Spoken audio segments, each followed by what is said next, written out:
김여정 등 북측 고위급 대표단을 태운 전용기는 예정보다 20분 정도 늦은 오후 1시 50분쯤 인천공항에 도착했습니다. 김여정은 조명균 통일부 장관 등과 짧은 시간 대화를 나눈 뒤 곧바로 KTX 특별 열차를 타고 진부역으로 향했습니다. 김여정은 이후 김영남 상임위원장과 동선을 달리했고 언론에 다시 노출된 건 올림픽 개회식 때입니다. 이 때문에 동선이 드러나지 않았던 2시간 반 동안 평창 모처에서 북측 선수단 등을 격려했거나 다른 일정을 소화했을 것으로 추정됩니다. 개회식이 끝나면 김여정은 서울 지역 호텔로 이동해 1박을 할 가능성이 있습니다. 내일 낮엔 청와대를 예방해 문재인 대통령과 접견을 한 뒤 오찬을 할 것으로 보입니다. 오후엔 여자 아이스하키 단일팀의 예선 첫 경기를 관람하기 위해 강릉 관동하키센터를 방문하는 게 유력합니다. 김여정은 방남 마지막 날 국립극장에서 열리는 예술단의 2차 공연을 관람한 뒤 인천공항에서 전세기를 타고 평양으로 돌아갈 것으로 예상됩니다. 김정일과 셋째 부인 고용희 사이에서 태어난 김여정이 대중 앞에 처음 등장한 건 2011년 12월 아버지 장례식 때였습니다. 김정은의 바로 뒤에서 눈물을 흘렸습니다. 오빠 김정은이 집권하면서 김여정은 핵심 실세로 급부상했습니다. 당 서기실에서 비서 업무를 주로 맡다가 최근에는 당 중앙위 제1부부장까지 올랐습니다. 지난해 10월에는 당 중앙위 전원회의에서 정치국 후보위원에도 뽑혔습니다. 고모인 김경희가 60대에 진출한 정치국에 김여정은 30대의 나이로 진입했습니다. 정치국 후보위원 전체 인원이 30명 안팎 수준인 점을 감안하면 파격 인사입니다.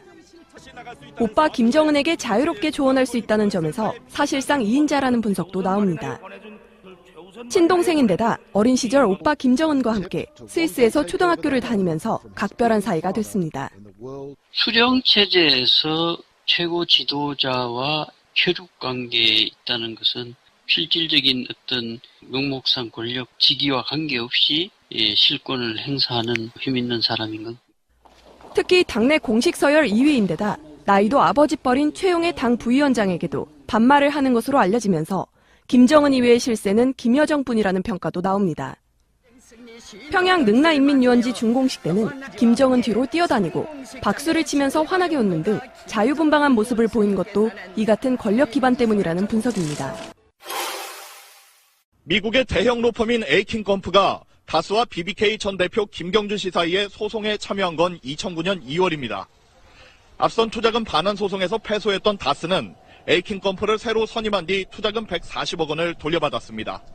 그런데 소송 비용은 한 푼도 내지 않았습니다. 검찰은 에이킨컴프가 소송에 합류하고 10개월 뒤인 지난 2009년 12월 이건희 삼성회장이 사면된 점에 주목하고 있습니다. 이 회장은 당시 거액의 비자금을 조성한 혐의로 검찰과 특검의 수사를 받은 뒤 재판에 넘겨져 징역 3년에 집행유예 5년이 확정된 상태였습니다. 삼성이 미국에서 다스 소송의 비용을 떠안는 대가로 이 회장의 사면이 뒷거래된 것 아니냐고 의심하는 겁니다. 검찰은 최근 이명박 전 대통령이 다스의 실소유주라고 잠정 결론을 내린 상태입니다. 따라서 삼성이 이 회장 사면 대가로 대통령 소유의 회사에 금품을 건넨 셈이어서 뇌물죄 적용도 가능하다는 게 검찰의 판단입니다. 검찰은 특히 당시 에이킨컴프의 자문을 맡겼던 국내 대기업이 삼성 말고도 더 있는 만큼 또 다른 대가성 거래가 이루어졌을 가능성도 배제하지 않고 있습니다. 이명박 땅 얘기 좀 할게요. 이명박의 처남인 김재정이 204만 평 이상의 땅을 소유한 땅 부자라고 해요. 지금 이제 고인이 됐지만 그 김재정이 땅을 사들이기 시작한 게 이명박이 현대건설 사장이 된 직후였다는 거야. 예. 그냥 그림이 딱 나오는 거네요. 네. 29세 때입니다. 네. 김재정 29세 때부터 땅을 사들이기 시작하죠. 그래서 1978년에 충북 옥천에 땅을 구입한 게 그 시작이었다고 하는데 그러면서 김재정이 1982년 이명박으로부터 매입한 충북 옥천 땅에 대한 보도를 봤는데요. 현대건설 사장이던 77년 이 땅을 사들인 뭐 이런 상황이거든요. 이명박이 땅을 사서 지금 보도에 나온 땅은 이명박이 땅을 사가지고 자기 차남한테 팔아요. 그러니까 50만 평 규모. 그래 나중에 그 자리가 알고 봤더니 박정희가 행정수도 이전을 추진하던 후보 지역 중에 하나였답니다. 역시 대단하죠. 그리고 유경수 여사의 고향이기도 하죠. 예. 땅 장사예요, 이 사람은 그냥. 땅 장사. 그러니까 제가 볼 때는 김재정 씨는요, 대한민국 해방 이후에 부동산의 신이다. 등극됐다. 돈을 버는 곳이 없어요. 김재정 씨가 돈을 못 버는데 제주, 포항, 옥천, 경기, 온갖 땅을 사들이는 거죠. 그러니까 돈이 어디서 막 돈이 나와. 김재정이 호주머니에서는. 그런데 김재정이는 그 돈에 대해서 하나도 쓰지 못하고 죽었어. 그리고 김재정이 땅을 사고 나면 바로 개발 계획이 나오죠. 개발 계획이 돼. 정부 차원에서. 저는 그래서 이게 굉장히 긴 중장기 계획을 수립해서 이명박이 치밀하게 땅 투기를 했다. 저는 이렇게 볼 수 없고요. 어쨌든 서울시장과 대통령직, 그다음 국회의원직을 걸치면서 각종 중장기 국가 계획을 입수해서 이것을 땅 투기에 악용했다. 이렇게밖에 볼 수 없고요. 때로는 본인이 대통령이 된 후에 자기가 갖고 있는 땅들을 개발 계획을 발표하는 등 제주도가 대표적인 거고요. 형님이 갖고 있는 그 TC 톨게이트 기억나시죠? 특히 우리가 지금 밝혀지지 않는 곳이 있는데 포항 주변의 땅을 거의 다 이 형제들이 샀다라는 소문이 있잖아요. 그러니까 이 포항 쪽도 다 사실은 가까운 KTX역이나 이런 역들 주변에 미리 사놓고 KTX역을 끌어들이는 방식으로 전체적으로 땅 투기의 정황이 지금 드러났고요. 어쨌든 이건 전부 저는 환수해야 된다. 그러니까 이명박이 처음에 대선 후보로 이제 물망에 오를 때 대표적인 공약이 한반도 대운하였잖아요. 그렇죠. 그 자세히 보면은 한반도 자체를 딱 강으로 갈라버리는 거거든요. 강을 이렇게 연결하는 거지. 한마디로 막 낙동강하고 금강 뭐 이렇게 다 연결해가지고. 근데 그건 뭐 우리가 생각했을 때 이제 첫 번째 그 의혹은 뭐였냐면은 공사하는 비용을 빼먹기 위해서였다. 사실은 그거는 공사하는 사람들이 나눠 먹고 나는 이미 자기가 그린 밑그림이 있을 테니까 주요 요소에 항구를 만들려고 했다가 이게 요즘에 정설이니까 그 지역의 땅들을 다 매입해서 지금 현재도 마찬가지라는 거 아니에요? 예, 마찬가지입니다. 차명으로. 근데 친척 2명을 묶어서 서로 못 팔게 만들어 놔요. 그렇죠. 그 재산을 어떻게 하려고 그러지? 그러니까 결국은 제가 볼 때는 현대자동차 같은 경우도 인수하려고 하는 모략이 있었다는 거 아닙니까? 그러니까 어쨌든 MB의 꿈은 대기업을 만드는 거였대요. 네, 대기업을 하나 갖고 대대로 먹고 살 수 있게끔 만들어준 게 그 꿈이었다면 그가 숨겨놓고 비리를 저질렀던 돈들을 통해서 어떻게든 대기업을 만드는 게 소원이었을 거고 그 대기업을 만들기 위해서 미친 듯이 땅 투기와 부정부패를 저질렀다는 거 아닙니까? 그래서 저는 어쨌든 대기업을 만들려고 했다. 그러기 위해서 거기를 향해 달려갔다. 결국은 국민들 손으로 그 대기업을 못 만들게 지금 생겼지만 어쨌든 그렇게 지금 추정하고 있는 게 크죠. 숨겨진 재산이 이렇게 많아서 다 기억도 못하지 않을까요? 재산 관리인이 필요하지. 있겠지? 누군가가 있겠죠. 관리인이 요즘 와서 조금씩 입을 부는 것 같기도 하고요. 근데 전체적으로 큰 그림을 갖고 있는 관리인은 아직 입을 안 연 것 같고요. 사실 이 이명박이 이렇게 땅을 굴렸을 것이라고 의심되는 정황들이 나오는 게 그냥 나오는 게 아니고요. 김재정은 물론 김재정이 땅을 사고 나면 국가 차원에서 그 지역에 개발공사가 들어가는데 문제는 그 개발공사가 들어가는 곳곳이 현대건설이 공사를 했어요. 아산신항공사, 정주영이 유조선 갔다가 물막이한 댐 공사. 당진. 예. 그런 것들이 다 새만금 해서 모든 그런 공사, 간척사업 공사들은 대부분 현대건설이 들어가요. 이명박이 이걸 그냥 놓치질 않은 거예요. 그런데 그 리스트를 보면은 요새 딱 많이 들어본 지역들이 정말 많이 나오는데 한번 보세요. 강남구 청담동의 빌라 96평. 이거는 제가 봤을 땐 지금 김재정의 부인인 권영민 씨가 실제로 살고 있는 빌라인 것 같아요. 강남구 논현동의 대지 587평방미터, 강남구 역삼동의 367평방미터, 강남구 도곡동의 사필지, 화성시 우정읍, 당진군 송산면, 대전 유성구 용계동, 옥천군 이원면, 고성군 토성면, 그리고 평창군 면원리, 가평군 설악면, 현대별장, 그리고 경북 영주시 단산면, 군위군 산성면, 제주도 서귀포시 이렇게 있습니다. 한 나라를 가져가라 다. 밝혀진 것만? 의심되는 것만 그렇다는 거예요. 네, 밝혀진 것만. 2007년쯤 했을 때 제 기억으로는 어쨌든 당시에 야권이죠. 야권 후보들 내부 경선에 한나라당이죠. 그때 한나라당이었는데 경선 중에서도 박근혜도 마찬가지고 그때 캠프에 있던 홍사덕이나 기타 등등등 사람들이 결국은 본선에 가면 땅 투기 때문에 망할 거다라고 여기저기서 다 맞아요. 인터뷰를 했고요. 그다음에 당시에 통합민주당인가가 있을 거예요. 저 기억이 좀 아름한데 거기서 구체적 법안 명칭이 MB 땅 투기 무슨 조사 특별 법안을 제출하기도 했어요. 그러니까 그때도 이것들이 사실은 다 의혹으로 계속 지금 이어져 왔단 말이에요. 그런데 본인이 어쨌든 대통령이 되면서 이런 의혹들을 다 하나씩 제거해 가면서 지금 수면으로 아래로 내려갔는데 실질적으로 이게 측근들도 언젠가는 터진다. 너무 욕심이 많다. 너무 땅을 사랑한다.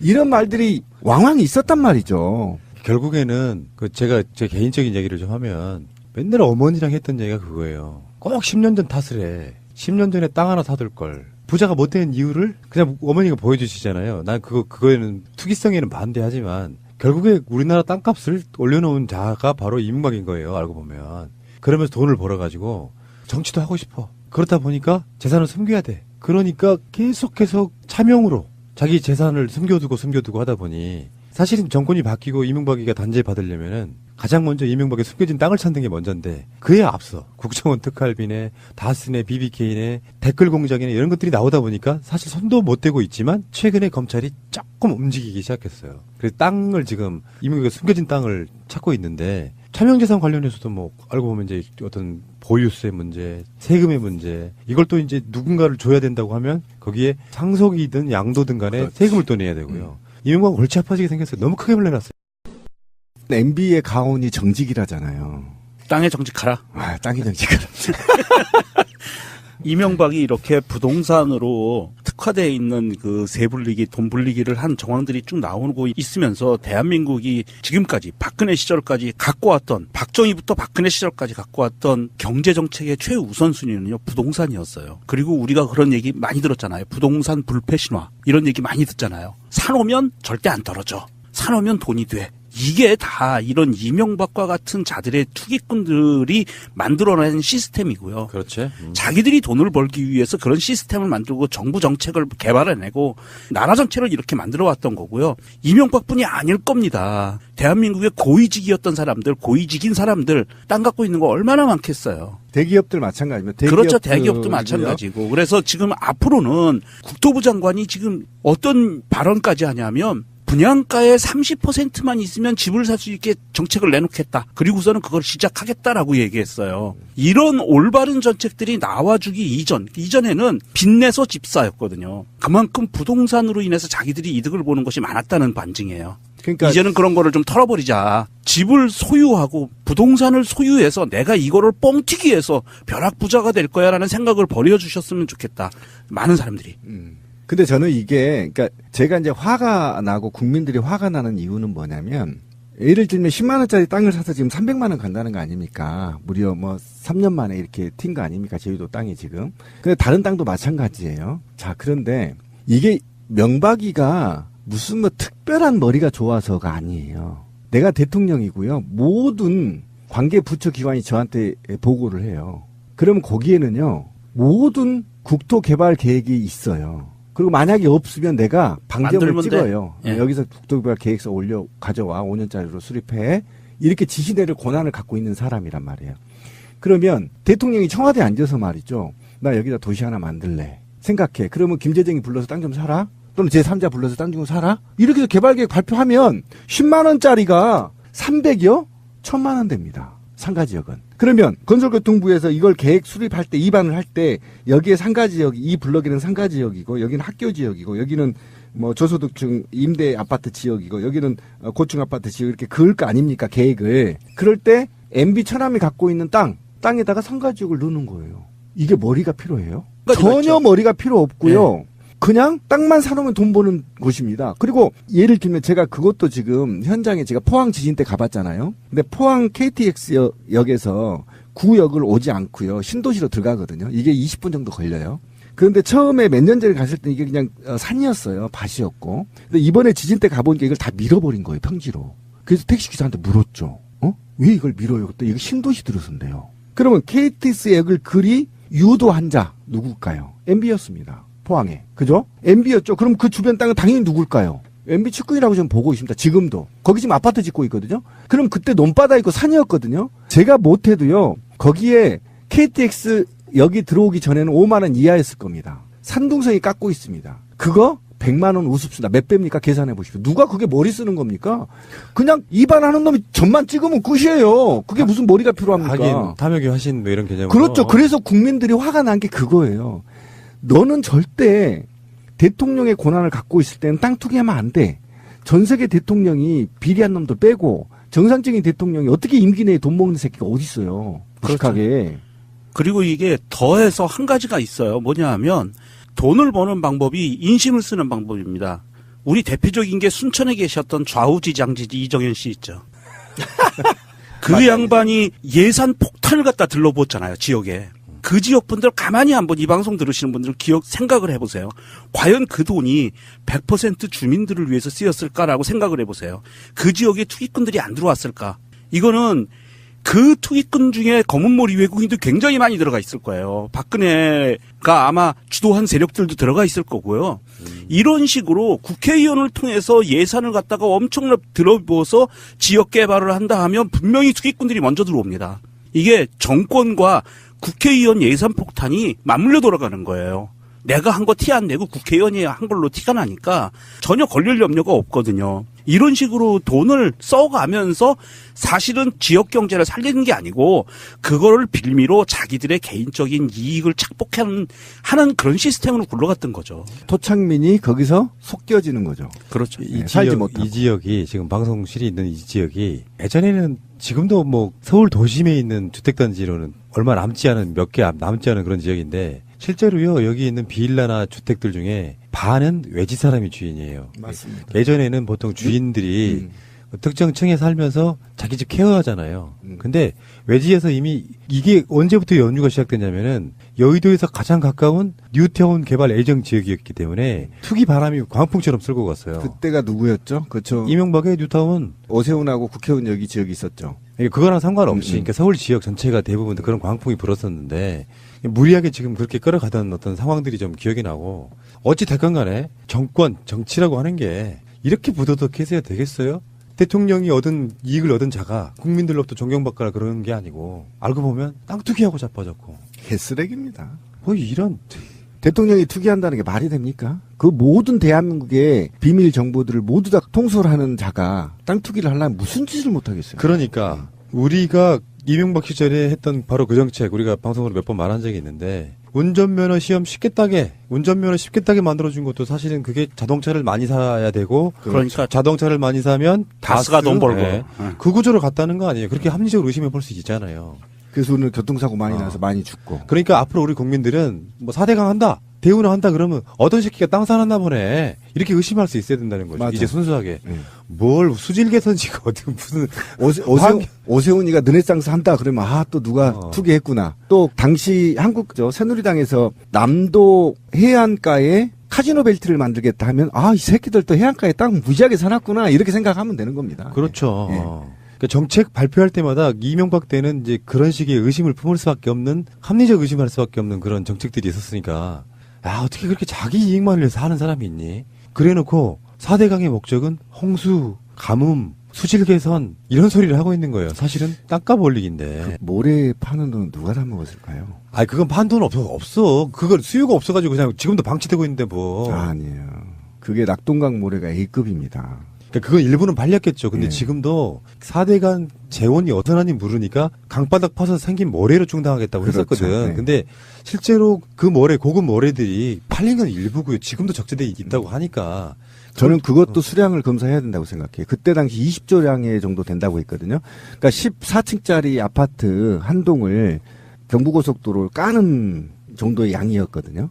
그 양이 다 어디로 갔을까? 분명히 14층 높이의 아파트 높이로 경부고속도로 깔 수 있는 까는 양이었거든요. 그래서 20조 정도 나왔다고 얘기했거든요. 그리고 이제 땅 이야기는 아니지만 어디 무슨 도시와 무슨 도시 간 고속도로가 생긴다 그러면 국민의 편의를 위해서가 아니고 또 검은머리 외국인들 들어와가지고 지들이 투자하려고 정부하고 막 평생 사실 반영구적으로 쓸 수 있을 만큼 서로 계약 맺고 통행료 엄청 비싸게 받고. 그렇죠. 다 그런 식이었어요. 이명박은 정말 이거는 역사상 연구해 볼 필요가 있는 정말 탐욕의 화신가 된 거죠. 아까 말했던 것 중에서 청담동 빌라, 논현동 이것뿐만이 아니라 압구정 현대 아파트에 6채를 가지고 있었네요. 그런데 이게 거기서 그래서 그렇게 갑질을 하는구나. 근데 이게 정말 깜짝 놀랄 일이에요. 왜냐면 20동 505호, 76동 401호, 87동 305호, 80동 904호 아무튼 이렇게 6채인데 이게 다 가장 작은 평수가 48평이고요. 가장 큰 평수가 80평. 압구정 현대 아파트가 저는 이렇게 큰 평수인지를 몰랐었는데 이게 다 이명박이 서울시장 후보 그때부터 다 밝혀졌었던 특혜 분양 의혹이 다 있었었네요. 그때도 문제가 됐었죠. 네. 그러니까 그게 그거예요. 현대건설 사장을 지내고 나서 나중에 회장도 하고 그러니까 명칭이 바뀐 거죠 사실은. 그리고 나서 이제 정치권으로 들어오려고 보니까 자기 많은 재산이 걸림돌이 돼서 다 차명 이런 식으로 묶어두다가 사람들이 이목 때문에 지금 환원시키지도 못하고 이러고 있는 거예요. 그러니까 탐욕의 화신 입장에서 보면 속이 타고 미치겠는데 이제 다 까발려지고 있잖아요. 그러니까 이 이명박은 얼마나 행복하겠어요. 저는 이명박이 부러운 점이 한 가지가 있어요. 내가 잃어버린 부동산도 정부가 찾아주려고 그래. 검찰이 찾아주려고 그래. 기업 소유권을 뺏겼는데 그것도 검찰이 찾아주려고 그래. 좋다. 심지어는 노후 보장해주려고 무상급식까지 해주려고 그래. 얼마나 행복해요. 나쁜 새끼. 자, 알겠습니다. 땅장사 이명박 이야기였고요. 예, 경기도지사 후보 인터뷰 시리즈. 오늘은 어쩌면 이분이 다크호스가 되지 않을까 생각합니다. 나머지 두 분은 좀 알려주신 분들이죠. 첫 번째 전해철 의원 나오셨고요. 두 번째 이재명 시장 나오셨고요. 세 번째가 바로 이분인데 전에 우리가 그 복귀왕 시장 인터뷰에서 느낀 건데 기초단체장 분들이 광역도지사 후보가 됐을 때는 그만한 이유가 있습니다. 도대체 이분의 이유는 무엇일까 엄청 궁금해서 한번 모셨습니다. 광명 또 할 말이 많죠 우리가. 양기대 광명 시장님 나오셨습니다. 어서 오십시오. 네, 기대 이상의 양기대입니다. 시작부터 빵 터뜨리시네요. 좋으신데요. 시장님 기왕이면 복 받으세요. 감사합니다. 여기 이제 복귀왕 시장의 충남도지사의 캐치프레이즈 같은 거예요. 우리 복 시장님이요. 예. 저도 지난 1월 하순에 예. 도지사 출마 선언하고 다음날 광주에 국립 5.18 민주묘역 갔는데 그분도 어디 보니까 거기 가시더라고요. 그래서 복귀왕 시장과 기대 이상의 양기대는 뭐 통하는 게 있다. 이렇게 생각했습니다. 우리 시장님은 기왕이면 대박 나세요 하시거든요.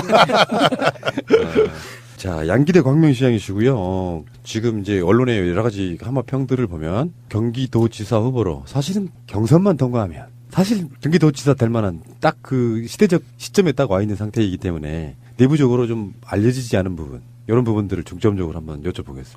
근데 그거요, 잘못된 좀 분석인 것 같아요. 왜냐하면요, 무려 6번 동안에 민선 경기도지사를 뽑았는데 5번을 자유한국당 계열이 됐어요. 그렇죠. 예. 그때도 다 우리 쪽에서 된다고. 우리 민주당 계열에서 된다고 했는데 아하. 이 딱 한 번 임창열 도지사 될 때 빼고는 안 됐습니다. 예. 그래서 이번에도 만만히 볼 건 아니라는 그렇죠. 그런 그렇죠. 예. 밑바닥 흐름이 있습니다. 예. 제가 양기대 시장님 하면은 일단은 그런 느낌으로 봐요. 특종 기자? 맞죠? 옛날에 좀 했습니다. 예. 그러니까 기자 시절에 보니까 1988년에 동아일보에 입사하셨고요. 그때까지만 해도 동아일보가 사실 야당지 뭐 이런 느낌 좀 있었어요. 그래서 어디 시위 현장이나 예. 문제가 있는 곳 가면 동아일보 기자 오면 막 박수치고 그렇죠. 우리가 가야 기자하기 시작하고 이럴 왜 때가 있었습니다. 영화 1987 보면 거기 나오는 기자들이 동아일보 기자들 아니에요? 네. 예, 우리 윤상삼 네. 선배님이랑 다 저랑 같이 기사 생활했던 분들. 그래가지고요 90년대 초반에 특종들을 엄청 하세요. 뭐 세무공무원 비리 특종, 조폭 두목, 김태촌 비호 세력 폭로, 김영삼 정권 당시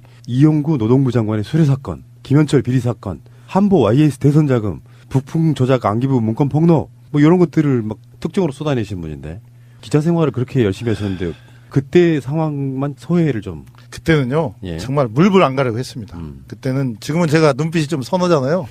그때는 눈에 독 깊은 거였어요. 왜냐하면 전두환 독재 뒤끝이잖아요. 그때 이제 노태우 집권 초기인데 그때도 여전히 독재 잔영이 많이 남아 있었습니다. 뭐 부패, 권력형 부패라든지 정치적 모략, 소위 말하는 적폐들이 그냥 덧쳐 있어서 제가 그것을 한번 제대로 한번 파헤쳐야겠다 해가지고 참 밤잠 안 자고 독 깊은 거 했는데 그때 되게 정권의 핵심들 또 검사 등 그 핵심에 있는 사람들, 돈 가진 재벌들 이런 사람들은 정말 거짓말 아닙니다. 양기대 눈빛 피하려고 꽤 그랬어요. 저도 지금도 피하고 있어요 지금. 근데 그때 이제 저도 도박을 좀 했었어요. 일례로 아까 그 노동부 장관 특종을 할 때는 기자라는 게 특종은 늘 위험이 따르거든요. 왜? 특히 독재 권력 시대에는 뭔가 감추는 게 많기 때문에 자기의 그 비리를 또 남의 비리를 쉽게 얘기 안 하는데 그때 이영구 노동부 장관 특종할 때는 제가 기사를 써놓고도 그때 YS 때인데 김영삼 대통령 시절인데 그때도 마침 어느 기자가 오보 썼다고 구속됐었어요. 이제 권력이 언론 길들이기인데 저도 그 기사 써놓고 조간신문이었었는데 새벽에 우리 집사람 손잡고 여보 내가 이번에 이런 기사를 썼는데 내가 최선을 다해 썼다. 근데 내일 아침에 만약에 이게 이제 오보로 밝히면 나 구속될지 모르니까 잘 알아서 챙겨서 애들 챙겨라. 그 비장한 각오로 제가 그때는 기자생활을 했었어요. 뭐 한국 기사상도 한 2번이나 받고 이달의 기사상도 7번 받았는데 근데 왜 그러면 제가 이렇게 했느냐. 저한테 나쁜 사연이 있습니다. 제가 이제 81학번인데 그때 전두환 독재가 최고로 이제 막 포악하게 시작할 때 아닙니까? 근데 그 당시 시대 상황이란 뭐냐? 적어도 대학을 다녔고 이 시대의 아픔에 대해서 제가 구속이 되거나 뭐 강제 징집을 당하거나 엄청 고초를 국정원 같은 데 가서 극가하는데 그렇게까지 최선을 다해서 못 살았어요. 저도 뭐 하긴 했지만 그래서 이것을 제가 사회에 나와서도 그 빚을 좀 갚아야겠다. 정말 제대로 한번 갚아야겠다. 그래서 그때는 학생운동하는 노동운동하는 기분으로 그냥 했는데 제 별명이 그때 럭비공이었습니다. 어딜 튈지 몰라서. 그러니까 양기대한테 걸리면 그때는 사주도 편집국의 고위 간부도 누구든 안에서도 좋은 기사 써와서 안 내주면 왜 안 내줍니까? 막 항의하고. 우리 지금 청와대 윤영찬 국민소통수석 저보다 2년 후배였거든요. 그래가지고 우리 둘이 정말 스트라이크도 많이 하고 후배들 모아가지고 우리 이완배 기자 요즘 잘 나가는 네. 그거 다 모아가지고 좀 으쌰으쌰도 하고 또 대들기도 하고 그래서 제가 그렇죠. 그때 좀 럭비용 했습니다. 그 서울대 선후배 사이시들이구나. 그걸 떠나서 아무튼 언론계 선후배니까. 그러면 그렇게 경영진이건 그 데스크에 들이받으셨으니 미국으로 1년 연수 갔다 오신 후에 승진 케이스였는데 승진에서 누락됐었다고 하거든요. 지금 생각해보니까 그때 그 누락된 게 오늘의 저를 만든 겁니다. 원래 이제 언론계 생활 한 10몇 년 하면 외국 연수도 한번 1년 기회를 줬는데 가족과 함께 미국에서 이제 버클리 대학에서 연수를 하고 왔는데 대 동기들은 전부 다 그때 이제 승진이 돼 있고 또 같이 갔다 온 동기도 이제 연수 갔다 온 동기도 승진이 됐는데 저만 빠졌어요. 그래서 이게 이제 개인 회사에서 결국 이제 충성심을 좀 더 요구되는데 거기에 미달리는 럭비용 같은 생활하면 어렵겠구나 하는 제 나름대로 충격을 먹으면서 많은 생각을 하게 된 거죠. 원래 역사라는 게 패기, 좌충우돌하고 뭔가 실수를 하더라도 그런 사람들이 바꾸는 거라서요. 그러시다가 정치권으로 들어오신 거죠. 네, 이제 2004년 17대 총선에 막 창당된 열린우리당 이제 국회의원 후보가 돼서 이제 정치에 입문하게 됐습니다. 시장 예전에 정청래 의원이 한 말이 있어요. 정치 유명하다고 해서 아무데나 쓰이는 게 아니라 내가 시장감인지 도지사감인지 국회의원감인지 구분할 필요가 있다 이렇게 설명을 한 적이 있었거든요. 시장님 이력을 보니까 국회의원은 안 맞아. 국회의원 2번 연속 낙선. 근데 시장 나가서는 되게 정말 잘하셨나 봐요. 네, 좀 며칠 전에 어디 한국일보인가요? 네. 거기서 전국의 지하체장 50만 미만 지하체장 60명을 평가는 제가 1등을 했습니다. 연속 2년 1등 했는데 근데 뭐 그 정도 하면은 그래도 이제 한 8년 동안 기대 이상 했다는 기대 이상. 아니 시장님이 그 선거 결과를 보더라도 초선일 때는 57.16%를 받아서 당선되셨는데 재선되실 때는 61.12%를 받으셨어요. 그것만 봐도 시민들의 지지가 굉장히 늘어나고 있는 그런 상황이었던 것 같거든요. 2004년에요. 제 자랑 좀 하면 수도권에서 제가 3등을 했어요. 근데 우리 민주당 계열에서는 1등을 했습니다. 왜냐하면 그때 1등이 옹진군수 65%. 2등이 누구였냐면 요즘 뭐 문제가 많으신 우리 신현희 강남구청장 61.2%. 제가 61.1%. 그래서 우리 민주당 계열에서는 제가 1등을 했습니다. 갑자기 인터뷰하다가 서로 간 위치가 바뀐 느낌이에요. 뭐냐면은 내가 이런 분하고 인터뷰를 연 느낌이 생겼어요. 지금 정경심이 생긴 거지. 그냥 뭐 아무것도 뭐 안 하시고 뭐 해놓은 것도 없는데 나 그냥 인지도만 올리려고 경기도 도지사 나갈래. 이런 느낌이 아니에요 지금. 그러니까 좀 속된 표현으로 그 레벨을 위해서는 이제 더 이상 할 게 없는 거잖아요. 한 단계 올라가고 싶다. 저는 그렇게 보는데 맞습니까? 예, 이제 저도 처음에 시작을 국회의원에 출마해서 2번 낙선했지만 중앙정치에 이제 뜻이 있었지 않겠습니까? 또 뭐 큰 정치인도 되고 싶고 솔직히요. 통일과 한반도의 평화 이런 데 좀 기여도 하고 싶었고 사회 정의라든지 제대로 된 나라 만드는 좀 기여를 하고 싶어서 정치로 왔는데 근데 제가 이제 우여곡절 때 시장이 됐잖아요. 2번 했는데 저한테는 이런 게 있구나. 뭐냐면 일을 만들고 추진하고 또 새로운 비전을 제시하고 그것을 공무원이면 공무원, 전문가면 전문가 또 다른 그 영역에 있는 사람들하고 이렇게 일을 해나가는 그런 DNA가 있구나. 그래서 내가 남들은 이렇게 얘기를 합니다. 너 시장 2번 뭐 꽤 했으니 한 번 더 하든지 네가 옛날에 못했던 국회의원 하면 좋지 않느냐. 근데 저는 다 놓고 노 했습니다. 왜 그랬냐. 제가 해야 할 일은 지금까지 해왔던 일들을 조금 더 발전시켜서 경기 도민 같은 그런 좀 더 큰 데 가서 한번 내 정책들 내가 해왔던 일들 내 비전을 또 같이 한번 해서 제대로 된 도민의 삶을 좀 만들어 보자. 뭐 이런 생각이 있었기 때문에 하는 거지. 난 요즘 열받아요. 왜 열받냐? 너 인지도 올려가지고 국회의원 나가려고 하는 거 아니냐? 그러면 어느 미친 사람이 국회의원 나가려고 이 1300만 도지사에 도전하겠습니까? 이거 하려면 공약 다 개발해서 외야지, 정책 앞으로 가능성 제시해야지, 또 비용도 좀 많이 듭니까? 또 참모진 꾸려야지. 아니, 제가 작년 12월에 우리 시정 만족 조사하니까 우리 시민들이 83%를 주셨어요. 그러면 이거 굳이 내가 저 국회의원 하려고 막 이 1300만 그렇죠. 도지사 나가려고 이 어느 멍청이가 이렇게 하겠습니까? 바보입니까, 제가?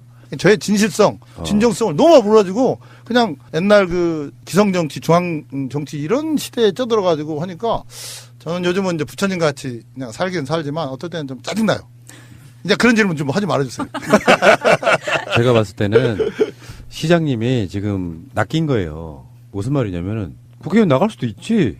뭐가 문제야. 근데 이렇게 말씀을 하시면 나중에 국회의원 나가기 뻘쭘해. 하지 마세요. 나갈 수도 있는 거죠. 뭐 대단한 일이라고. 근데요, 뭐 인생 살다 보면 그렇게 말씀하시는 게 제가 동의를 하면서도 저는 이번에 이 경기도에서 나가는 것을 제 정치 중간 결산으로 사직생으로 나간 겁니다. 왜냐하면 다 걸고 하는 거예요. 왜냐하면 만약에 여기서 잘못되면은 정치생이 또 어렵게 될 수 있잖아요. 제가 국회의원 2번 떨어져 봤으니까. 정치는 늘 살아있는 생물인데 미래가 없는 거지 않습니까? 그래서 저는 제 여기 정치 인생 걸고 하고 퇴로가 없다. 이미 잠도 내 뒤에 있는 다리를 끊었기 때문에 저는 그냥 앞으로 남은 3달 정도 경선까지 전해철 의원님이나 이재명 시장과 한번 제대로 된 정책적 경선 한번 해보려고 합니다. 뭐 컨텐츠로는 제가 좀 이미 이제 우리가 또 뒷조사를 다 스캔해봤지 않겠습니까?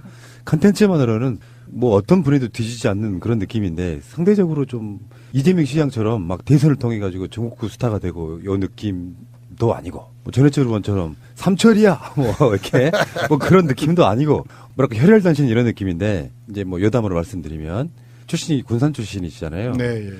야구 팬들은 다 아실 거예요. 군산 상고가 있죠. 군산에. 역전의 명수. 그렇죠. 그러니까 바로 그 얘기 드리려고 그랬는데 굉장히 센스가 있으시네요. 역전의 명수가 될 수도 있죠. 이재명 시장님 같이 대선 경선 후보에서 전국적인 인지도가 있고 또 아까 삼철 청와대 민정수석도 하고 좀 대통령과 가까운 분인데 되게 보면 그렇게 센 사람들이 나오면 그냥 알아서 죽습니다. 그렇잖아요. 현실적으로 보면 그 센 사람들하고 붙어서 이길 수 없다면 알아서 죽는 게 그동안의 정치권의 관행 비슷하게 됐는데 제가 뭐 두 분이 나오기 전부터 저는 그 결심을 한 이유가 뭐냐면요. 이제 시대가 바뀌었습니다. 과거에 경기도 도지사 같은 거를 그냥 국회 중진, 다선 의원, 또 장관이나 총리 한 뭐 명망가나 좀 이렇게 이름 있는 사람, 이런 사람이 했던 시대가 이제 가고 있다는 거예요. 자, 문재인 대통령께서 이렇게 얘기했잖아요. 이제 자치분권 공화국을 만들 정도의 새로운 자치분권 시대를 열겠다. 그리고 이런 작년 10월 26일 날 이런 말씀을 하셨어요. 지방자치의 날 기념사에서 자, 이제 지방에서, 지역에서 풀뿌리 민주주의를 신장시키고 주민과 동고동락하면서 성과도 되고 이런 사람들이 주단체장도 하고 광역도 하고 국회의원도 해야 하는 시대가 왔다. 그 시대를 열어한 사람이 필요하다. 저는 아까 기왕이면 복기왕이라고 했지만 그런 복기왕, 또 양기대, 또 뭐 홍미영, 뭐 이런 그래도 지역에서 풀뿌리에서 뭔가를 해왔던 사람들도 새로운 도전의 길을 간다면 그렇죠. 이제 국회의원들 또 명망가들하고 서로 경쟁을 통해서 국민들한테 도민들한테 선택의 기회를 주고 그게 바로 정치 발전으로 이어지지 않을까. 저는 그런 생각을 하고 있습니다. 더군다나 이제 경기도는 우리나라에서 가장 큰 광역이잖아요. 근데 여기에 이제 사실은 지금 문재인 정부 또는 여당이 승리라고 말할 수 있으려면 일단 경기도지사 가져오는 게 첫 번째고. 맞습니다. 동의합니다. 그다음에 이제 PK에서 선전 조금 더 욕심 부리면 TK에서도 어떻게 뭐 이런 느낌이지 않습니까? 그러다 보니까 그 중에서 가장 큰 곳이기도 하고 왜 그 지난 지방선거 때도 그런 느낌이 있었거든요. 이긴 것도 진 것도 아닌 것이 경기도를 뺏겼기 때문에. 네. 좀 아픈 것이긴 해요, 진짜. 언젠가 한번 우리도 경기도지사 한번 가져보자. 막 이인재 씨도 있었고, 김문수도 있었고, 뭐 등등의 많은 사람들이 거쳤지만 우리 양에 차지 않았잖아요. 네. 양기대 도지사님. 이렇게 말씀드리면 이게 지금 조금만 더 알려지면 그래서 이제 제가 그 말씀에 저도 참 절절하고 절박한 심정인 게요. 자, 이명박 박근혜 9년 동안 나라를 개판으로 만들었잖아요. 뭐 나라다운 나라도 아닌데 그것을 이제 촛불혁명으로 정권이 교체했고 문재인 대통령께서 정말 적폐 제대로 청산하고 있고 또 사회 정의와 역사 정의도 세우고 있고 이제 그런 과정들이 국민들이 다 피부로 느끼고 있습니다.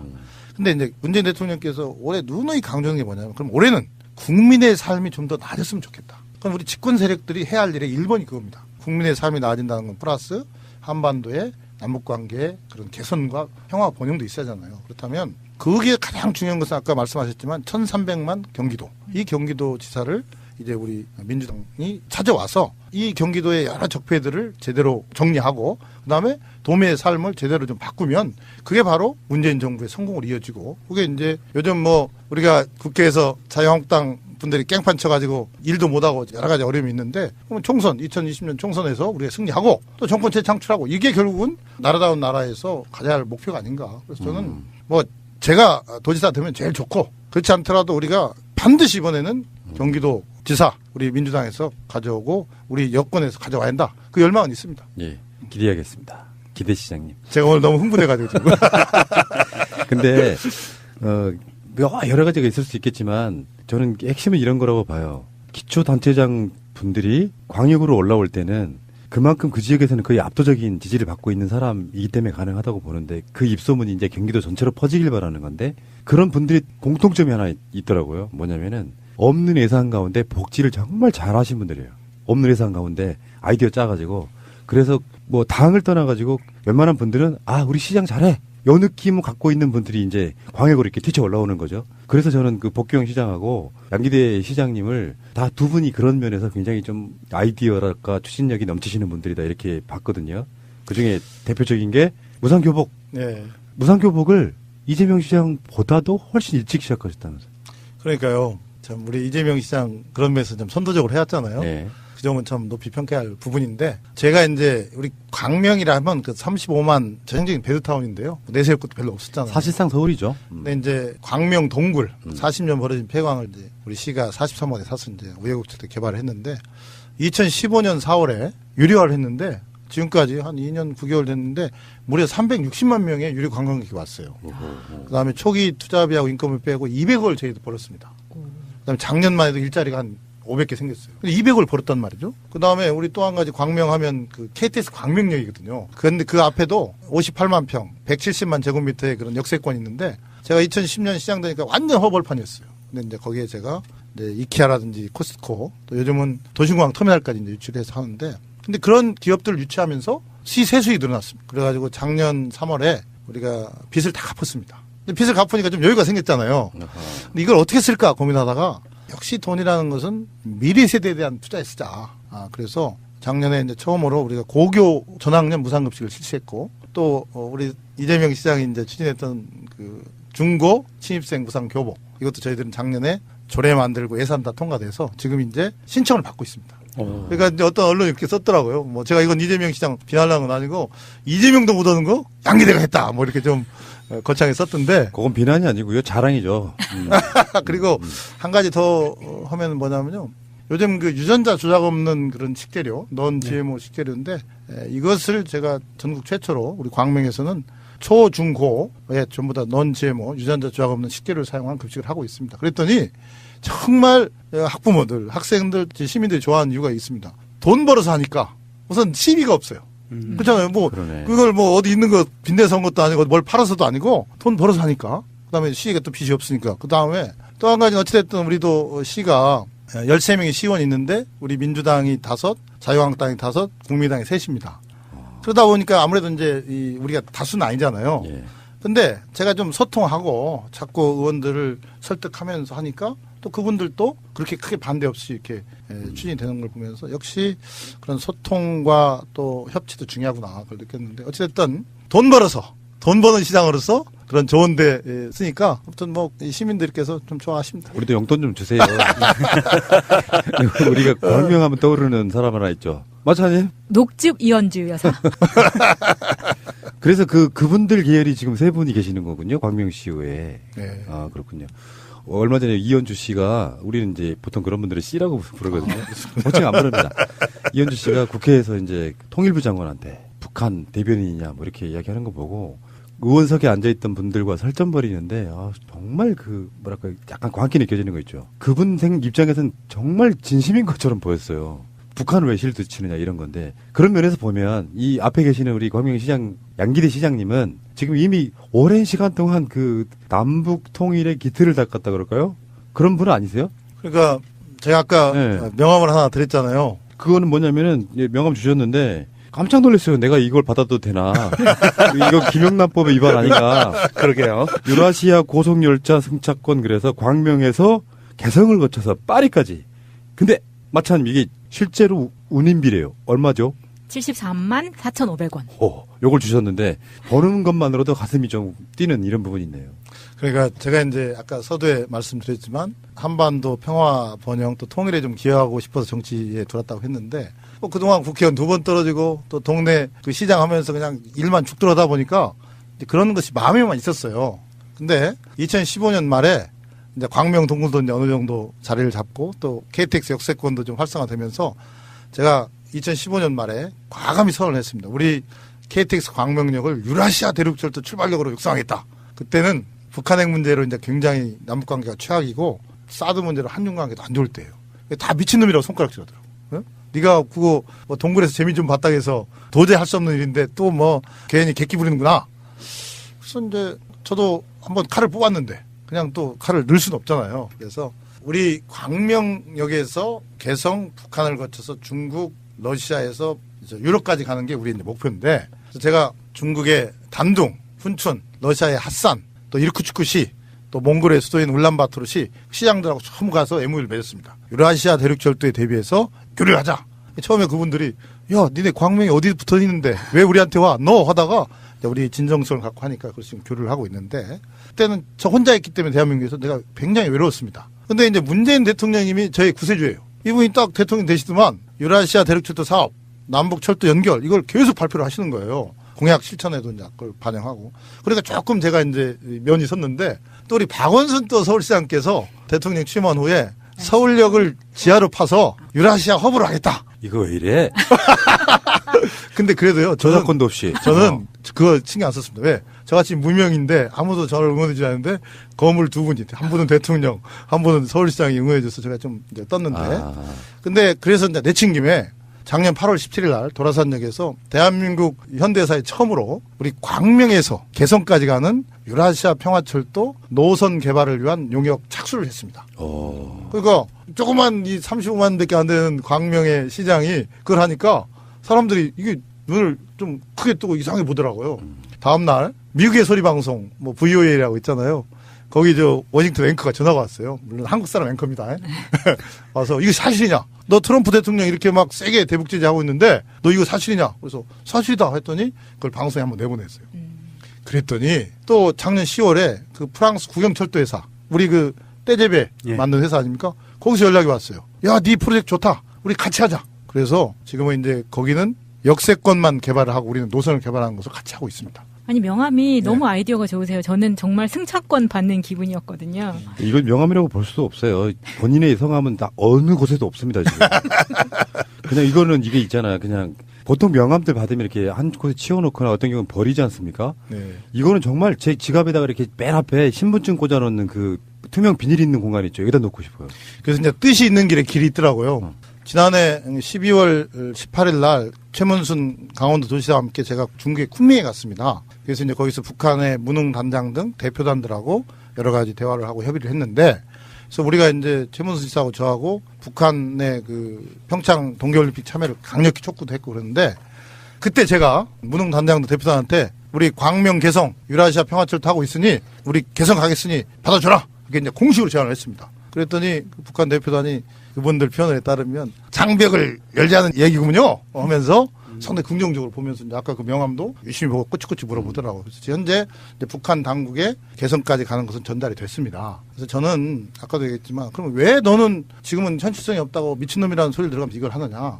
이것은 통일이 되기 전에도 북한이 철길만 열면 가능한 일이기 때문에요. 그렇죠. 그렇기 때문에 철길을 열면 우선은 개성까지 또 개성에서 평양 신우주까지 가면 또 거기서 단둥 또 아까 말한 북한 나진 옆에 있는 중국의 훈춘과 핫산, 블라디보스토크 이렇게 단계적으로 가능한 일이거든요. 그래서 저는 씨를 뿌리는 겁니다. 그러니까 이게 누군가는 개성공단을 막아도 누군가는 또 다른 일을 하고 있어야 실제로 그런 시기가 오면 바로 뭔가를 할 수 있는 거거든요. 근데 이게 지금 뭐 북한 선수단이 와서 망경봉호에 있는데 그 입항할 때 인공기 불 지르면서 나타나는 세력들을 보고 있으면 막 저희들은 화가 나는 정도가 아니라 분노가 느껴져요. 저도 지난 12월 18일 날 그 중국의 쿤밍에서 북한의 무능 단장 등 대표단을 만난 사람으로서 또 거기서 상당히 많은 북한의 평창 동계올림픽 참여에 대한 여러 가지 얘기를 나눈 사람으로서 너무 안타깝습니다. 왜? 과거에는 저렇게 그래도 북한이 스포츠, 특히 스포츠나 인도적인 측면에서 북한의 사람들이 올 때는, 선수들이 올 때는 우리 국민들이 대다수가 환영하고 이것을 화해와 평화의 계기로 삼으려고 했는데 그 반대 세력들이 더 극렬해지고 더 옛날보다는 많은 어깃장을 놓는 그런 지금 국면이잖아요. 근데 그게 결국은 이명박 박근혜 정부 9년 동안에 우리 국민들, 특히 젊은 사람들한테 일부지만 굉장히 나쁜 그런 영향을 준 거예요. 그래서 그 이명박 박근혜 9년이 대한민국의 이런 평화 번영의 남북 통일의 시계를 한참 뒤로 돌다는 그렇죠. 한 30년 뒤로 맞습니다. 미뤘죠. 그래서 이것은 확실히 이번에 좀 목소리를 내야 합니다. 저는 그렇게 생각합니다. 동계올림픽이 이제 시작됐거든요. 네. 시작돼서 이제 본격적인 어떤 스포츠 재전, 인류의 평화 재전이 지금 시작돼서 진행 중인데 그런 관점에서 보면은 실제로 뭐 일부 뭐 세뇌되어 있던 오랜 시간 동안 세뇌되어 있는 국민 일부를 제외하고는 많은 국민들이 다른 건 몰라도 남북 관계가 좋아져서 평화 만들겠다는데 뭐가 문제냐 하는 저는 분위기가 있다고 생각해요. 그러니까 극우 세력들도 통일이 대박이라고 했잖아요. 우리가 향후 50년을 일자리와 그다음에 경제 발전을 할 수 있는 유일한 통로가 북한밖에 없다는 거 아닙니까? 그래서 네. 저도 유라시아 대륙철도를 왜 추진하냐면요. 이게 만약에 북한이 철길을 연다면 한국의 자본, 북한의 노동력 뭐 이런 것들이 합쳐진다면 거기에 이제 일자리가 생기고 또 남북 경제가 부흥하고 뭐 이렇다면 자연적으로 평화의 길로 들었으면서 북한이 야 우리가 뭐 굳이 이제 핵무기 갖고 할 필요가 없겠구나. 왜 이제 번영이 되고 평화가 이루어지고 있으면 그래서 우리는 제가 생각한 그겁니다. 비록 유라시아 철도가 아직은 미미한 상황이지만 이게 이루어진다면 평화 번영으로 가는 굉장히 소중한 길이 될 거고 그다음에 남북의 그런 일자리와 공동 번영의 길도 반드시 올 거다. 그런데 지금 실제로는 다 철도가 연결이 돼 있죠. 단동해선가 한 번만 들었다 놓으면 유라시아로 다 가게 돼 있고 이미 철도가 공사가 다 끝난 거잖아요. 네. 그다음에 실크로드 길도 이미 지금 개설이 돼 있는 거란 말이에요. 북한판 문만 열면 바로 그냥 자전거 타고 유럽까지 갈 수 있다는 말이죠. 제가 지난 12월 18일 날 그 중국 쿤밍에서 북한 대표단하고 여러 차례 만나서 나름대로 생각한 게 있습니다. 자, 북한은 올해 이걸 생각하는 것 같습니다. 일단은 스포츠 교류를 중심으로 해서 관계 개선을 좀 하면서 만약에 그 핵 문제가 어느 정도 남북 간에 북미 간에 또 국제 유엔과 국제사회 간에 어느 정도 조금씩 정리가 된다면 경제 번영의 길로 갈 수밖에 없다는 그렇죠. 그런 인식을 하고 있는 것 같습니다. 그분들을 통해서 제가 좀 많이 느꼈죠. 그러니까 제가 봤을 때는 시장님은 그 북한 문제 전문가처럼 보이세요. 통일을 생각하는 어떤 여러 가지 연구들 그런 관점에서 봤을 때 고견 한번 듣고 싶은 게 일단 올림픽까지는 어떻게 끝날 거 아니에요. 근데 그 후에 한미 연합훈련이라든지 북한의 핵실험이라든지 이 부분에 있어서 어떻게 풀릴까요? 우린 감을 못 잡겠는 게 아베만 해도 올림픽 끝나자마자 한미 연합훈련 해라 이렇게 압박하고 있는 상태인 거고 미국도 그냥 그 부분에서 그냥 지나치지는 않을 것 같고 이 관계를 어떻게 풀어야 됩니까? 이게 우리 입장이 굉장히 심란해요 지금. 네, 저도 아마 문재인 대통령님과 이 정부 핵심들의 고뇌가 거기 있다고 생각합니다.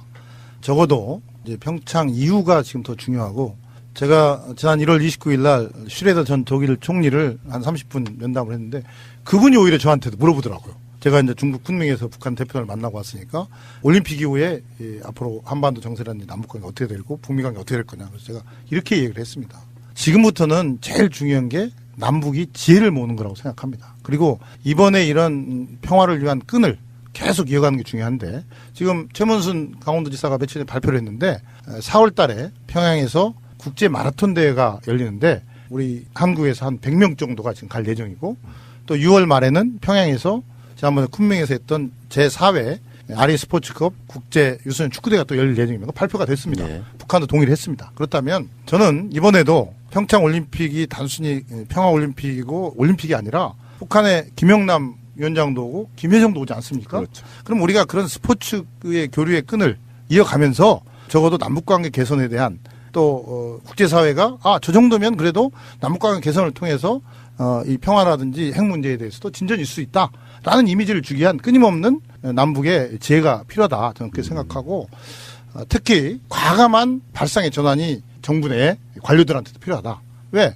지난 이명박 박근혜 9년 동안에 이 머리가 찌들어 있기 때문에 아무리 대통령이 바뀌고 정부가 바뀌었다 하더라도 아직도 과거의 그런 남북관계의 틀에서 국제정세의 틀에서 벗어나지 못하고 있는 게 꽤 있다고 제가 들었습니다. 그렇다면 대통령이 그러한 그 나름대로 강한 의지를 갖고 추진한다면 정부 사이드에서도 그 관련 기관에서도 정부가 과감히 남북관계의 그런 전환을 지혜를 가지고 모아야 한다. 이게 지금 이제 두루뭉술 이렇게 말씀하시는데 일단 한미연합훈련 해야 됩니까? 저는 이렇게 생각합니다.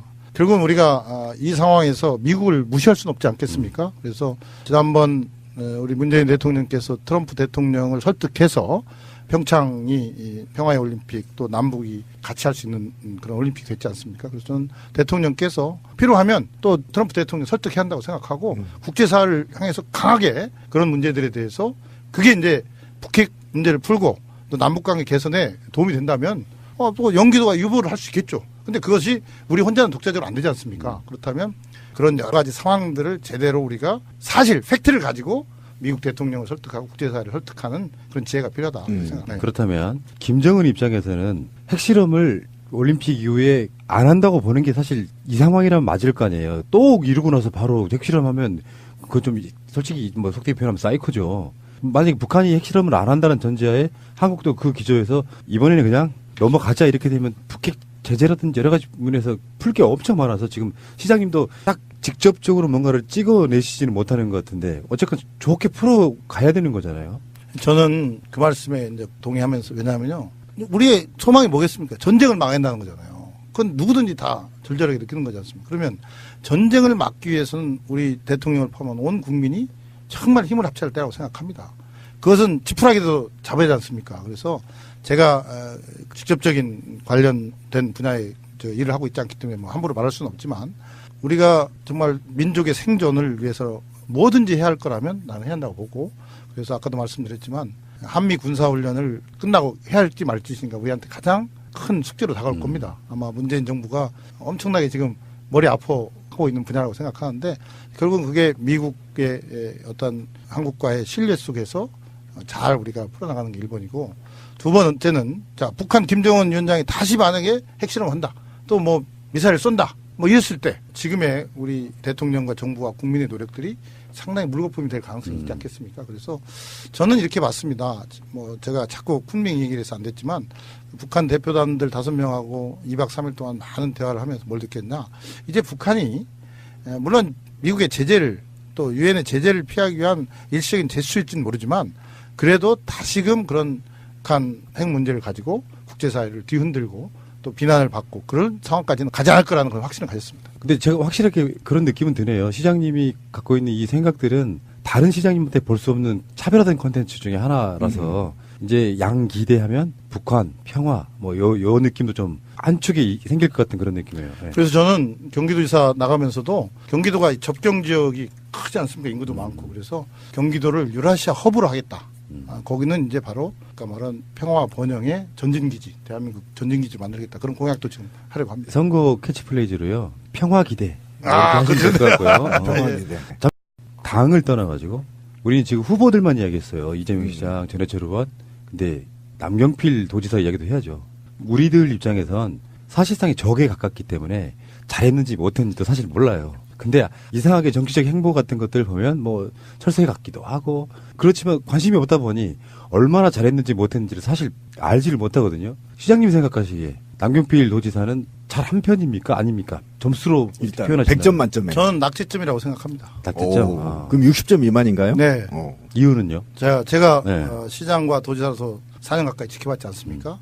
뭐 그분이 장점도 있습니다. 그러나 우선은 처음부터 이 경기도 도지사를 대권으로 가는 발판으로 삼은 거예요. 바로 경선에 나갔지 않습니까? 그러네요. 그러면서 도정에 대해서 그냥 관심도 없었고 도정을 소홀히 한 겁니다. 그러니까 뭐 그냥 이미지 정치만 해왔다가 이제 작년부터 보니까 뭐 뒤늦게 숙제하니라고 지금 막 허겁지겁해요. 그러니까요. 뭐 그 버스 준공영제 서울시하고 인천은 오래전부터 했던 거 그거 막 하려고 하는데 이게 뭐 준비도 안 됐다고 하려니까 삐걱거리고 뭐 그것도 반쪽인데 그것도 지금 시행을 못 하고 있어요. 또 이 수도권 규제 완화 그냥 뭐 매번 떠들기만 하지 조그만 진전이 없어요. 그다음에 내가 미세먼지 대책 그걸 보면서 정말 한심하다는 생각이 들었는데 어느 날 그러더라고요. 공개적인 자리에서. 이 미세먼지 대책은 정부가 하는 일이고 국가적으로 해야지 우리 같은 경기도 이런 지방정부는 공기청정기 나와주고 마스크 나와주면 되지 않느냐. 뭐 이런 얘기를 하는 거예요. 그래서 제가 저 사람이 경기도지사 맞아? 네, 이렇게 이제 그건 마이너스 점수네요. 그래서요. 제가 일단은 대통령 선거에 나가려고 진정성을 가지고 이 도정을 제대로 못 챙긴 게 가장 큰 원인이고요. 두 번째는 그런 일들을 제대로 안 해봤기 때문에 일머리를 모더라고요. 그러니까 뭐 그거 굉장히 중요하죠. 일머리. 저는 아까도 얘기했지만 여러 가지 일머리를 해봤기 때문에 일머리를 알거든요. 근데 일머리를 모르니까 어떤 문제가 터졌을 때 어떻게 이걸 해결할지를 허둥지둥 하더라고 보니까. 그래서 이게 밑에서부터 일을 통해서 역량을 키우고 성과를 내면서 오는 게 중요하다는 걸 제가 많이 느꼈습니다. 저도 만약에 국회의원 가서 한 번도 안 떨어지고 그냥 중앙지침 하다가 갑자기 1,300만 도민들의 삶을 챙기려고 하면 굉장히 생소하잖아요. 그래도 지방에서 일을 해보면서 많은 고민도 해보고 또 그런 성과도 내본 사람들이 하면은 시행착오 없이 할 수 있고, 저는 지금까지 16년간요 자유한국당 계열에서 경기도에서 했는데 전부 다 대권 나갔어요. 경선에. 저 도지사 시켜주면요, 도민들이 시켜주면 그냥 엉덩이 딱 붙이고 앉아서 그런 아까 말씀드린 현안들 한번 제대로 한번 풀어보려고 합니다. 도지사만 하겠다. 그렇죠. 제가 2번 해야죠. 근데 요거는 심포도 이론이에요. 네. 예를 들어서 양기대 시장님이 역전의 명수가 돼서 경기도지사가 돼서 전국적인 지명도가 생기면 나가셔도 돼요. 미리 이렇게 본인의 발목을 잡지 마시는 괜찮습니다. 저는 싶어요. 이게요, 좀 진정성 있게 일하는 정치인도 필요하다는 생각이 들어요. 왜냐하면 되게 지금까지 정치와 국민과 도민의 삶이 따로 노는 경우가 많잖아요. 너는 너, 나는 나 했는데 조금이라도 그래도 이 갭을 줄이면서 하는 정치를 한번 해보고 싶은 생각이 있습니다. 그러니까 어쨌든 점수를 지금 60점 정도 이하로 주셨는데 진보 민주적인 시장들하고 경기도지사가 입을 맞춰서 복지나 경기 시민들을 위해서 정말 일을 했다면 경기도가 차별화될 수 있는 엄청난 기회를 다 놓쳐버린 게 지금 남경필 도지사란 말이에요. 근데 그런다고 치면 제가 이렇게 보면 정치권의 한량 정도, 정치를 하면 안 되는 정도. 오렌지족이라고 하죠. 예, 그렇죠. 그 옛날 강남의 무슨 족이라고 하죠. 그 정도 되는. 방금 말했잖아요. 네. 남의 말을 안 들으세요.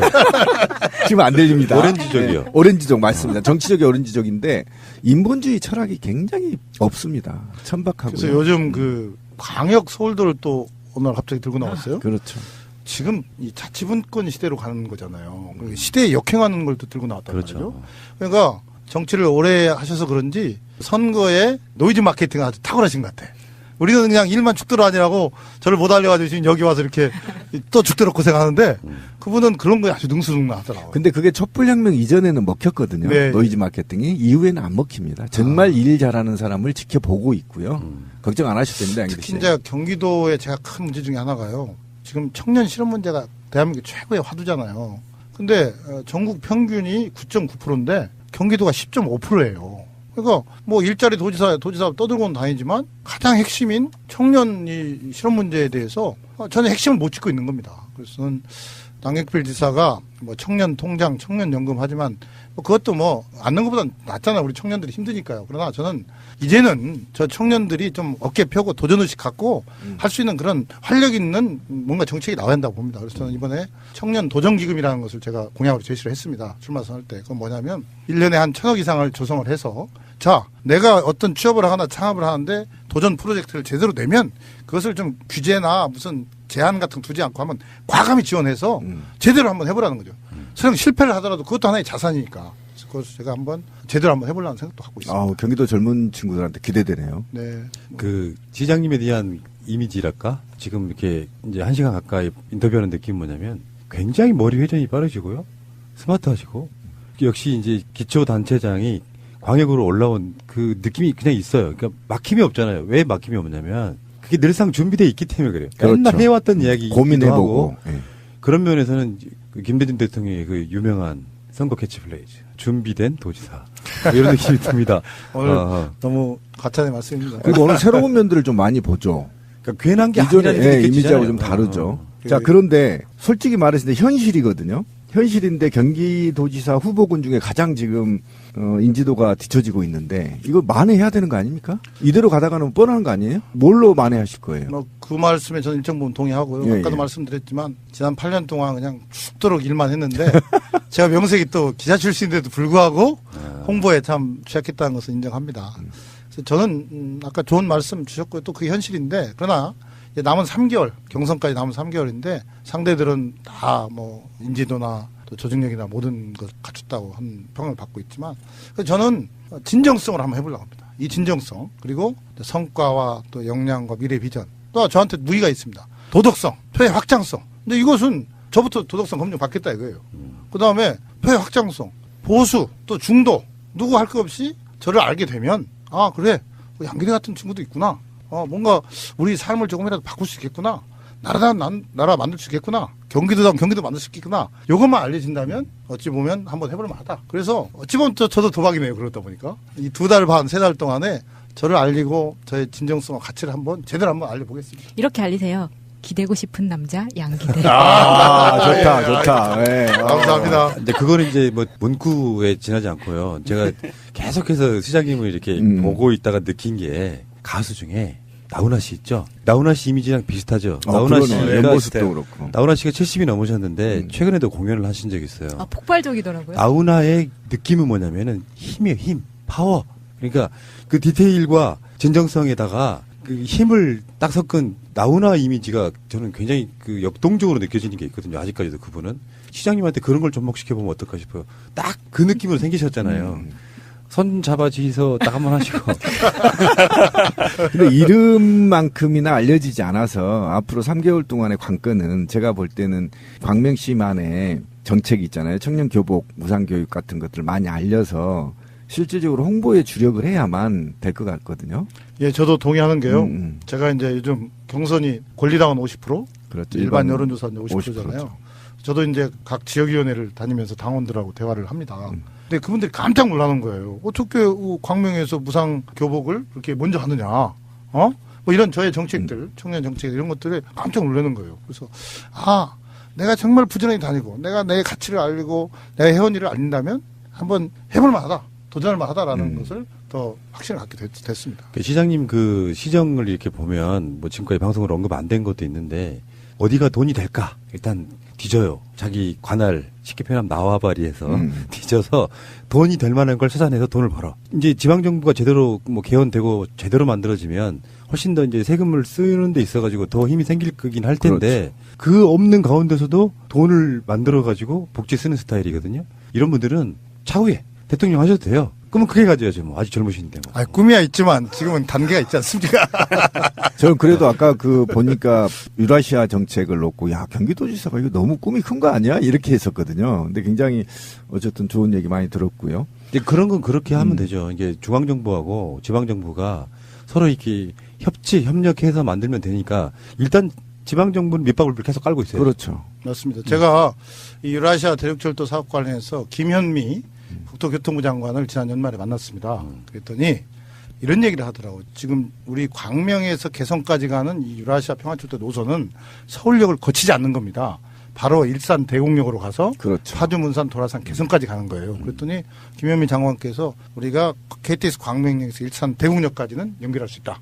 이렇게 얘기를 하더라고요. 그러면 이제 우리는 이런 기초정부에서 중앙정부에 하나의 새로운 모멘텀을 준 거잖아요. 이제 그러면 나중에 우리 같은 여당끼리 여권끼리 잘 협의를 한다면 새로운 그런 시도를 할 수 있다고 저는 봅니다. 그래서 제가 깜짝 놀란 게 아까 여기 계시는 분들도 이런 얘기를 했지 않습니까? 제가 이런 티켓을 줄 때 처음에 저도 받는 사람이 야 이거 파리 바게트 무슨 사은품 주는 거냐? 이거 티켓 주는 거냐? 쿠폰 주는 거냐? 근데 요즘은 어떻게 드리면 야 몇 장 더 달라. 가족과 같이 가겠다. 저도 몇 장 더 주세요. 네, 이따 드리겠는데 그다음에 국민들이 얼마나 관심이 많냐면요. 제가 작년 12월 31일부터 KTX 광명역에서 가상 열차권을 실제 우리가 예매를 받아봤습니다. 신청서를 써서. 근데 지금 한 달 좀 넘었는데 무려 12,000명이 예매를 했어요.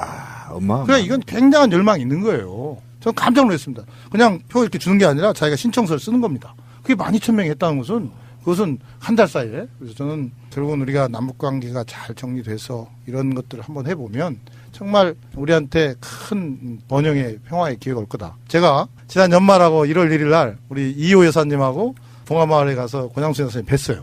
인사도 드릴 겸 이 티켓을 드렸어요. 근데 그분들이 너무 좋아하시는 거예요. 애들처럼 좋아하시면서 꼭 가고 싶다.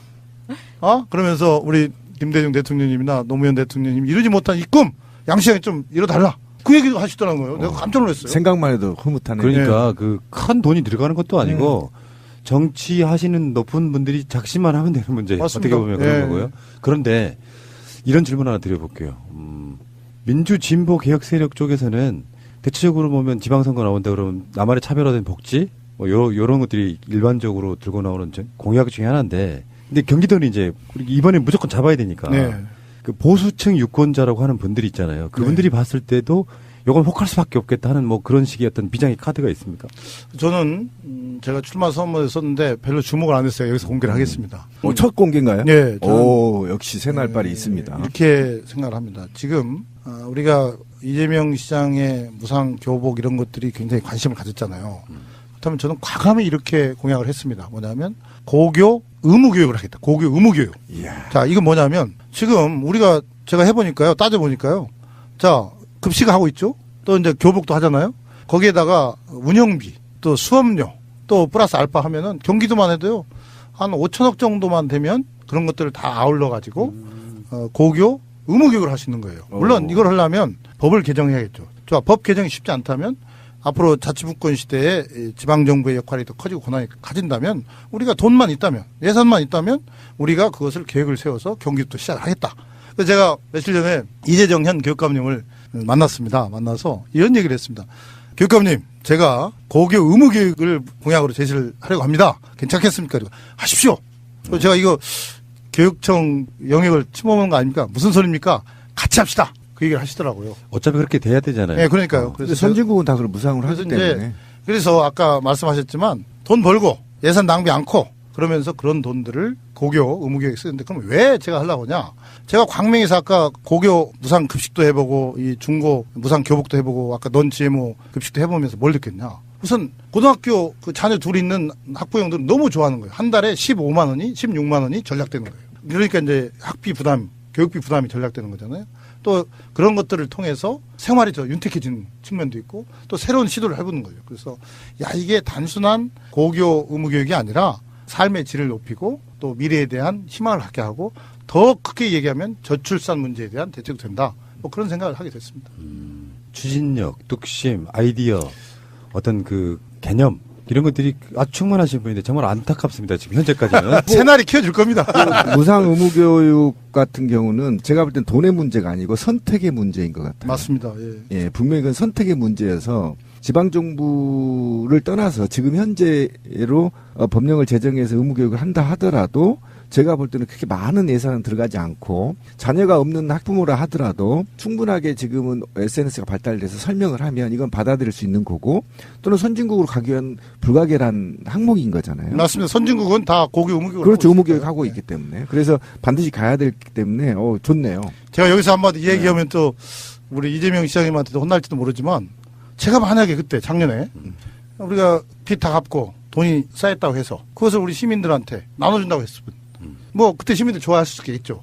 그러나 저는 미래 세대에 대한 투자 안 했으면 아까 학부모나 학생들한테 굉장히 혜택이 못 들어갔지 않습니까? 지금 시민배당 디스하시는 거죠?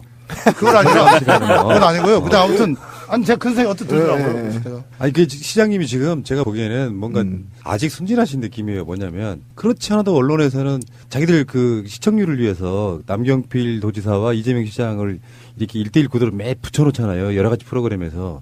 그럴 때 이재명 시장하고 맞상대할 수 있는 사람 나야 하고 세게 나가셔야 되는데. 그렇지. 현실을 물어보니까 디스하시는 거죠. 그러니까 그건 아니고요. 하시면 안 돼요. 제가 아직도요. 남을 이렇게 그냥 독하게 공격하는 게 좀 약합니다. 아, 그래요? 그런 방식보다는 광명시에서 하는 방식이 훨씬 더 좋아요. 이렇게 하면서 이렇게 딱 치셔야 되는데 아직 노련하지 않아요. 네. 이제 새날 나온 걸 계기로 해서 좀 세련돼질 것 같습니다. 예, 새날발이 있습니다. 네. 이 질문에 굉장히 답을 잘 하셔야 돼요. 문재인 대통령 어쨌든 국정에 대한 평가를 좀 할 수 있을까요? 네, 저는 뭐 문재인 대통령님하고 아주 가까운 사이는 아니지만 후보실에 밥도 한번 먹어봤고 가깝다고 하세요. 이렇게 아니, 근데 노련하지가 않으세요. 아니 근데 저는 이렇게 생각합니다. 뭐냐면 그분 뵙고 제가 여러 번 이제 공사석에서 만났지만 우선 저는 그분의 정책에 100% 동의하기 때문에 저는 경기도의 문재인 되겠다. 그게 지금 캐치플레이인가요? 제가 캐치플레이 중에 하나입니다. 왜? 그분이 대통령 돼서 일단 적폐 청산하고 있잖아요. 나라다운 나라 만들고 있고 또 사회정의, 역사정의 해가고 있잖아요. 그렇죠. 그렇다면 어떻게 하냐? 뭘 어떻게 하냐? 이제 그분께서 대통령께서 국민의 삶 나아지게 하자. 이걸 해야 그래도 우리가 집권하는 가장 기본적인 거 보면서 중요한 거 하는 거 아닙니까? 그렇다면 저는 제가 경기도지사가 돼서 최선을 다해서 도민의 삶을 개선하고 또 적폐도 청산하고 또 사회정의와 역사정의 같이 만들어가는 것이 문재인 정부의 성공이고 그게 제가 정치를 하는 이유 중에 하나가 될 거다. 난 그 생각을 하고 있습니다. 그래서 저는 뭐 내가 그분하고 뭐 측근이고 아니고 그게 중요한 게 아니라 그분이 가는 길, 그분이 그렇죠. 저 정부를 이끌어서 대한민국 국민을 올바른 길로 가게 한다면 가게 하고 있기 때문에 제가 그분한테 올인해서 제대로 하면 되지.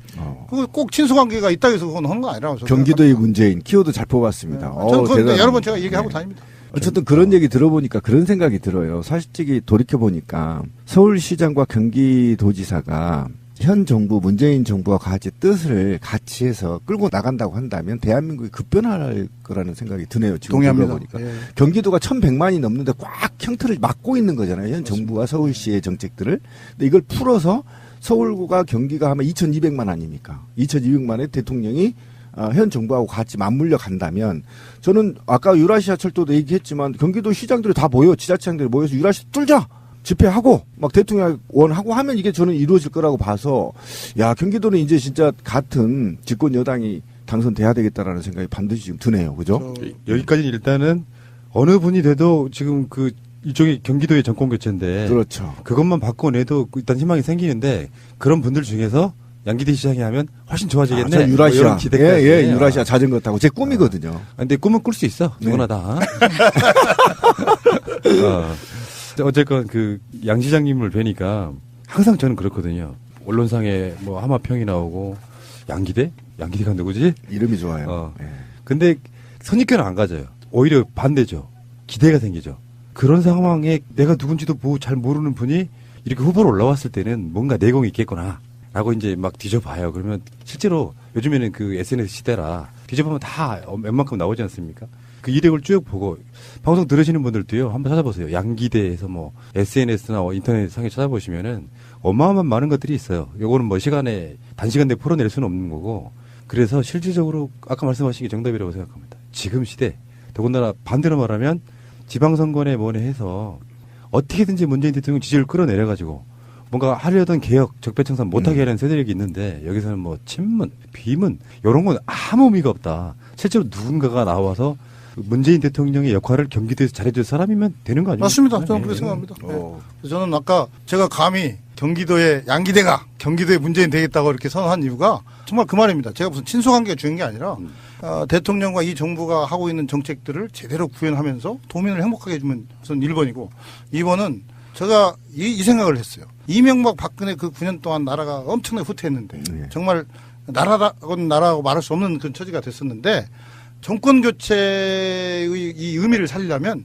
우리가 20년 집권을 해야 한다. 저는 그렇게 생각했어요. 그래야 이게 또 후퇴가 되지 않지. 지금 저분들 하는 거 보십시오. 저 자유한국당 계열 저분들 하는 거 보면 이게 사람의 짓이 아닙니다. 아무튼 뭐 그렇습니다. 동의합니다. 제가 해드렸습니다. 그러니까요. 이게 참 제가 너무 답답해요. 물론 그런 파트너 만나는 게 우리한테 뭐 득이 될지도 모르겠지만 그러나 나라가 누가 봐도 정말 대통령이나 이 정부가 어떤 의미 있는 정책, 중요한 정책들 해나가면 때로는 과감히 협력하고 할 때는 해야 하잖아요. 근데 모든 걸 반대하면 이게 그렇죠. 정당입니까? 그 점에 대해서는 좀 가슴이 막 답답하고 좀 무라가 튀는데 그러나 이게 정치는 현실이기 때문에 선거에서 이기하지 않습니까? 그래서 저는 뭐 제가 아까도 얘기했지만 제가 당선이 되면 제일 좋고 그렇지 않더라도 누군가는 반드시 이번에 경기도 지방 권력을 우리 민주당이 이겨야 한다. 그 생각 반드시 합니다. 지금 경기도에 계시는 국민 여러분 그리고 권리당원 여러분 경기도지사 후보 중에 전해철 이재명만이 있는 게 아닙니다. 양기대 후보도 있습니다. 꼭 기억하시고요. 요즘 뜨고 있습니다. 이것은 어떤 세력 간의 문제가 아니라 실제로 개혁에 정치 발전에 누가 얼마나 도움이 될 것인가를 차갑게 한번 따져보자. 머리를 식혀서 한번 그런 부탁을 한번 드려보고 싶고요. 오늘 인터뷰를 시작으로 새날 가족이 되심을 축하드리고요. 마지막으로 애청자분들께 못하신 말씀 할 시간 드리겠습니다. 네, 제가 아직도 좀 기술, 스킬이 세련미가 좀 부족합니다. 그러나 그것은 언제든지 저는 갖출 수 있다고 생각하고 결국은 진정성과 세상을 바꿔보겠다는 강한 의지라고 생각합니다. 저는 도전과 실천과 성공의 DNA가 있습니다. 해봤습니다. 그래서 한번 이번 지방선거에서 제대로 한번 해봐서 제 그런 도전과 실천과 성공의 DNA가 좀 구로구로 퍼질 수 있도록 최선을 한번 다해볼 테니까요. 아까 서두에 기대 이상의 양기대가 했는데 기대하시라 양기대 좀 부탁드리겠습니다. 경기도의 문재인을 기대합니다. 우리 양기대 시장님이셨고요. 좋은 결과 있으시기 바라겠고 다음에 또 뵙겠습니다. 고맙습니다. 감사합니다. 한 번 더 불러주세요. 와, 셀카봉 고급스럽다. 엑서리스 셀카봉 몰라? 유희열이 꽃보다 청춘에서 사용해서 화제가 된 그 셀카봉 말이야. 셀카봉이 다 같이 뭐가 달라? 뭐야, 이거 비주얼부터 다르잖아. 싸구려 셀카봉이 아니네? 어디 싸구려랑 비교하지 마. 예술의 나라 프랑스가 만든 최고급 셀카봉이야. 난 스마트폰 말고 디카도 되는 셀카봉 있었으면 좋겠어. 엑서리스는 3kg DSLR까지 가능하단 말이야. 오. 그리고 어떤 크기의 핸드폰도 셀카 촬영이 가능하다고. 근데 이거 어디서 사는 거냐? 액션스튜디오.co.kr 또는 포털에서 엑서리스를 검색해봐. 홈페이지에서만 특가 판매 중이야. 이거 방송 준비 안 하지? 그런데 엑스리스가 뭐냐? 셀카 마니아라면 누구나 갖고 싶은 셀카봉. 럭셔리하네요. 엑소리스 홈페이지로 오시면 50% 이상 할인된